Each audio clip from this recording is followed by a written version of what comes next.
What is up, guys? It's your boy G. Conor McGregor versus Dustin Poirier. Now I'm going to talk about why I believe Conor McGregor will get knocked out again if he doesn't adjust to the specific thing that I'm going to mention in this video. So in terms of skill for skill, specifically in striking, I believe Conor McGregor is the better striker. He's more fluid, he's more accurate, he has better timing. Oh, why is Conor the better striker but he got knocked out by Dustin in striking? The thing is, props to Dustin. We're not taking anything away from Dustin. He had a good game plan. He threw calf kicks and then he noticed that Conor wasn't able to defend those calf kicks that well and then continued doing it, eventually setting it up for the flurry that ended the fight. But I still stand with what I believe in, and I believe that Conor is the better striker. The main thing that we are going to touch on is the mental edge. Now in sports, all these athletes, in tennis, they want to win more Grand Slams. In the NBA, they want to win the NBA championship. They want to win the NBA MVP. Boxing and UFC, dream to become the UFC champion, be the champion in your weight division in boxing. But there are also some athletes in their respective sports who, just want to get their payday. They just want to get paid. Now the thing with Conor is he has already achieved all that. He became featherweight champ. He beat Jose Aldo, who was undefeated for about 10 years, beat him in 13 seconds to become the featherweight champion. He was the first UFC fighter to simultaneously hold 2 championships from 2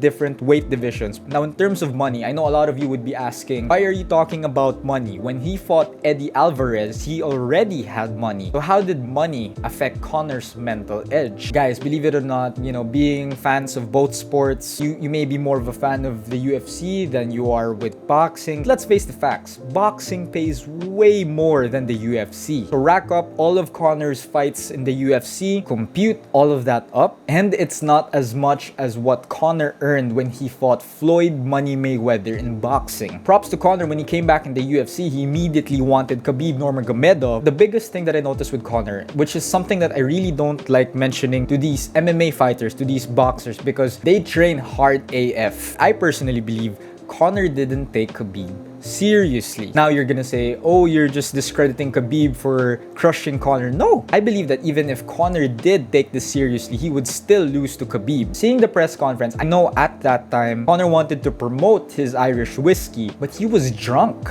He was drunk during that press conference. But yeah, you would say he was just drinking in the press conference. He's probably taking it seriously. Guys, the thing is, I know it's the press conference, but the fact that he's drinking during fight camp to the point that he gets drunk, I believe he's probably drinking on the side as well. And then what happened?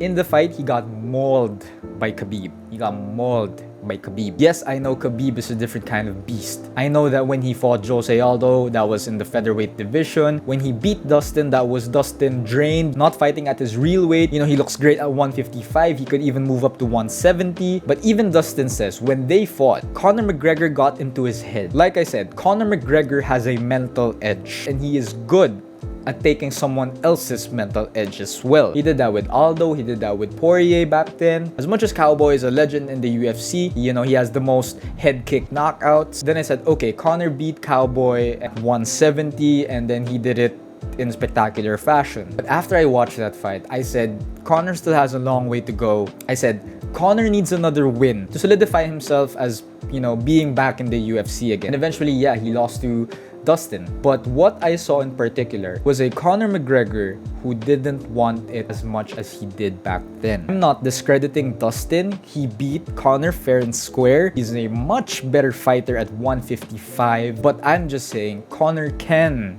beat Dustin. I'm not saying that if he adjusts mentally, he will surely win against Dustin. Although if he doesn't adjust mentally, I believe he's going to get knocked out again. If Conor doesn't make that adjustment, specifically in the mental edge, because in the fight, the calf kicks and everything, fight camps will adjust to that. Fight camps will change their game plan. Conor will counter the calf kick. Dustin may not even throw the calf kicks. All of those will be countered in training camp. But the mental edge that is here, that is something within the fighter. The training camp won't adjust to that. The fighter will adjust to that. Conor needs to adjust to that. If he doesn't adjust to that, he's going to get knocked out. So in terms of my prediction in this fight, I'm leaning towards Dustin. I believe Dustin has the momentum. I believe Dustin has Conor's number. I believe that Conor is not that hungry anymore. But who knows? If Conor makes that adjustment, I wouldn't be surprised if he knocked out Dustin. But I believe in this fight, Dustin Poirier is going to beat Conor McGregor again It could be by decision, it could be by knockout again. So let me know in the comments down below. Do you agree with me? Do you believe that Dustin is going to beat Conor? Do you think Conor will make that adjustment and beat